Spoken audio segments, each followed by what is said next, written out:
Pessoal, vou entrar então aqui naqueles links que eu tinha deixado para vocês em relação aos indicadores de turismo, né, e vou dar uma comentada. Então, por exemplo, aqui a gente tem esse informativo do IBGE, né, feito a partir da PNAD contínua, Pesquisa Nacional por Amostra de Domicílios, para 2019.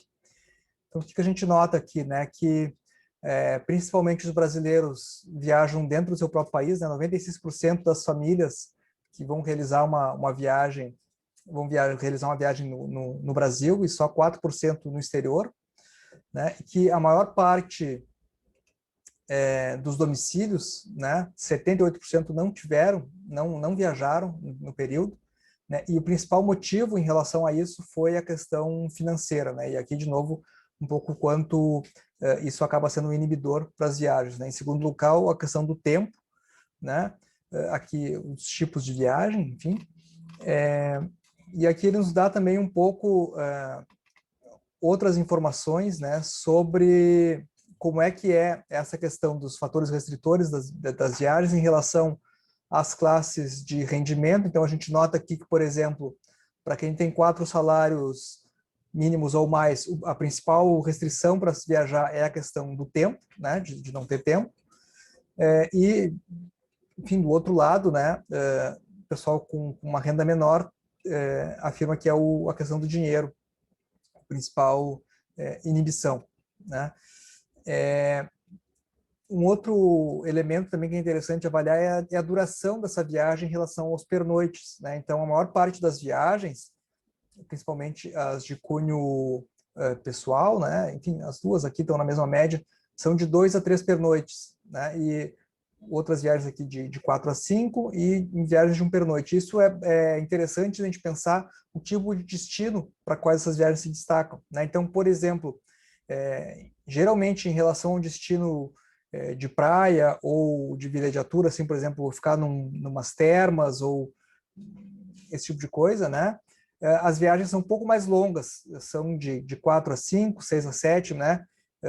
Em geral, fica um pouco mais de tempo. E essas viagens mais curtas aqui são muito particulares de destinos urbanos, né? Conhecer uma cidade, por exemplo, né? Ou fazer esse tipo de viagem um pouco mais curta, ou então de visitas a familiares, né? Que a gente vê aqui que é um dos principais motivos das viagens. Né? 36% das pessoas que viajaram por esse motivo de visitar parentes e amigos, né? Um pouco aquela coisa, a visita é boa quando chega, mas também é boa quando vai embora, né?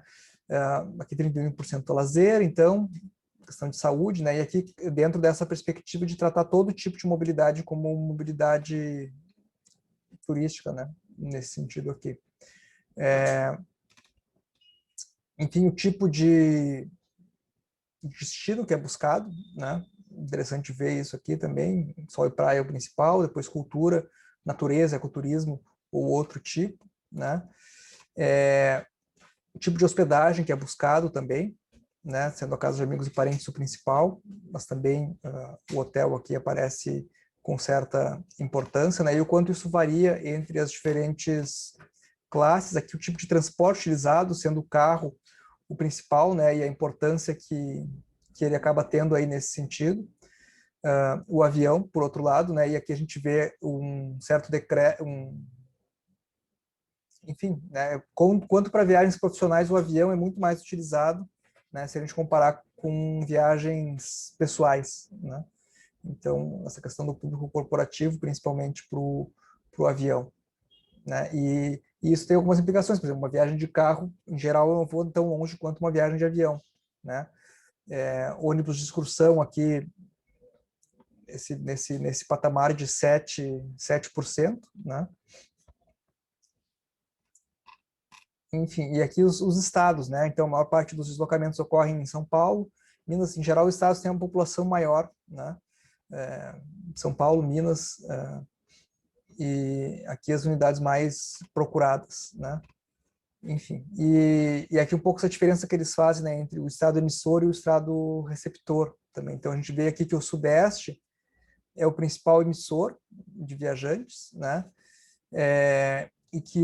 Mas também o principal receptor, né? E que o Nordeste, por exemplo, recebe mais do que emite, né? Ao contrário enfim, da região Sul, por exemplo, né? Ou das outras regiões. Bom, um outro link que eu deixei ali para vocês também é o da Brastoa, que é a Associação Brasileira de Operadoras de Viagem, e eles fazem esse estudo sobre, a partir das operações dos associados deles, né? E tem bastante informações nesse sentido, principalmente vinculadas às vendas, né, desse tipo de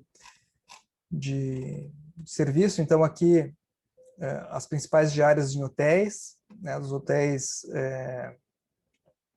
de rede, né, como é que foi essa variação entre os diferentes anos. Então, a gente vê que teve alguns grupos que tiveram uma crescimento bastante grande, como o Nobile, por exemplo, e outros uma certa queda, o IHG. Aqui em relação a companhias aéreas.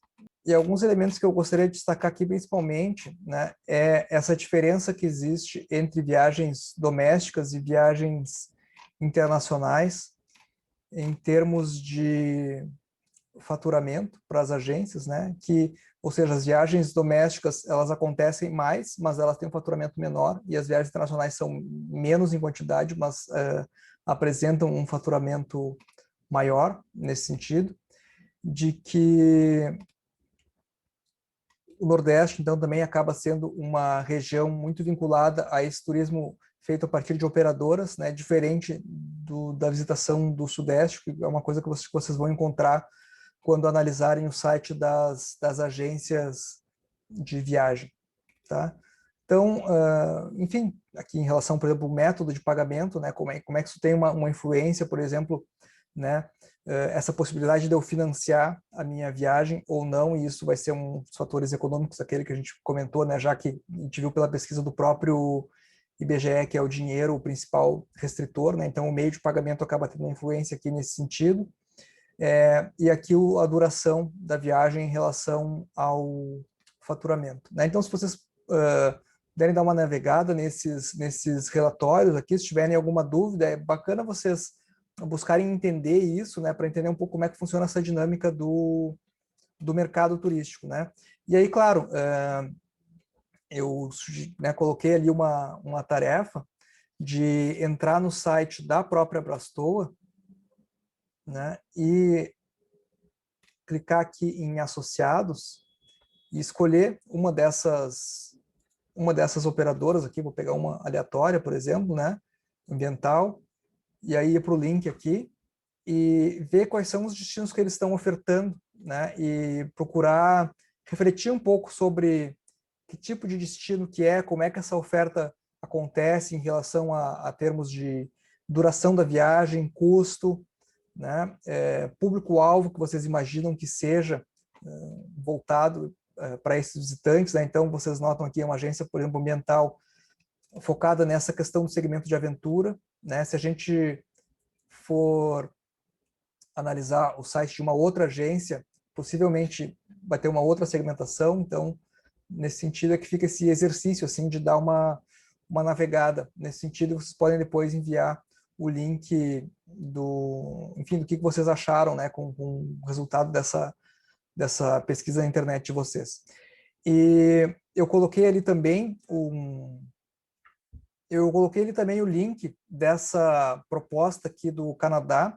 O Canadá fez uma ferramenta que eles chamam de quociente do explorador, digamos assim, em que, a partir dessas perguntas, né, dessa escala aqui, eles procuram definir certos perfis de viajante, né? Então, eu sugiro que vocês respondam a esse questionário e vejam qual é o perfil de vocês, né? Vejam se vocês concordam com isso,